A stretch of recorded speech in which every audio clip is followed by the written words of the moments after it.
When it comes to open world action or arcade racing titles, there are various components that bear different weights of importance to different people. Some people like looking at the physics as being the most important part of any racing game. For others, it might be the sheer vastness of the open world map itself, along with graphics and visuals. And for some people, customization might be their #1 concern when these developers pump out games of this nature. Those of you who are regular viewers of the channel may remember a couple of weeks ago I actually put out a video discussing the concerns and thoughts around licensed cars and non-licensed cars being in games and how they can affect the customization element. By the end of that video, there was no doubt in my mind that unlicensed cars is the way forward if you want a better in-game experience when it comes to customization. So what do we mean by better in-game experience? Well, we're talking about less restrictions, less barriers being put in place, the possibility to take your car and have certain parts of the internals fully exposed, giving the car a more heightened, aggressive look or feel, the possibility to take your car from stock to look like something totally different. You're starting to get the gist of what I'm talking about. So I decided I was going to put my customization theory to the test. I've taken 2 games. One, as you can see, is NFS Speed Payback. The other is Car X Drift Racing. 2 games that have absolutely huge fan bases. But most importantly, in the case of NFS Speed Payback, a fully licensed Mazda MX-5. And in the case of Car X Drift Racing, you've got the unlicensed and debadged version known as the Panther M5. Don't laugh at the name. So what we're going to do today is we're going to customize both of these cars, and at the end of it, hopefully we'll be some way clearer into finding out which is better, licensed customization or unlicensed customization. So first things first, the licensed Mazda MX-5.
And now the turn of the Panther M5.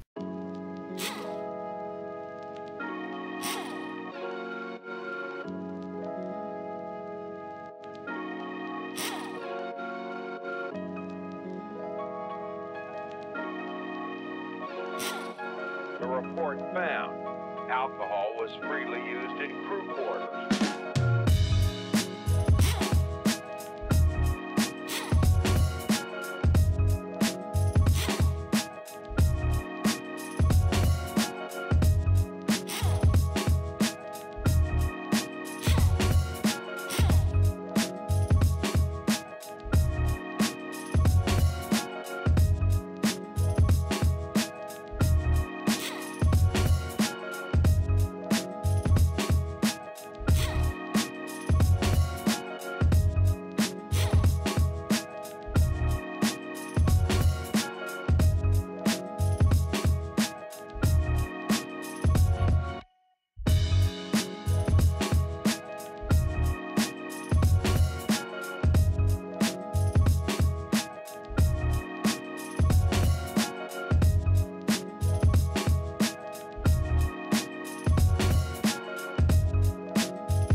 So there you have it. Those are two possible end results. Now I say possible end results because obviously when it comes to customization, as you saw, there are plenty of different parts in each game that you can add to your car or chop and change. So obviously the combinations are almost endless, but those are the two endpoints that I got to with each respective game. Now on the surface, there is a very good and strong argument to suggest that licensed customization in the form of NFS Payback is the winner here, because as you saw, there were more interchangeable parts on the original MX-5 than there was on the Panther M5. Certain things that I could do on Payback's version that I couldn't do on CarX Drifts were things such as exhausts, front lights, rear lights, canards, window tinting, customization of the license plate.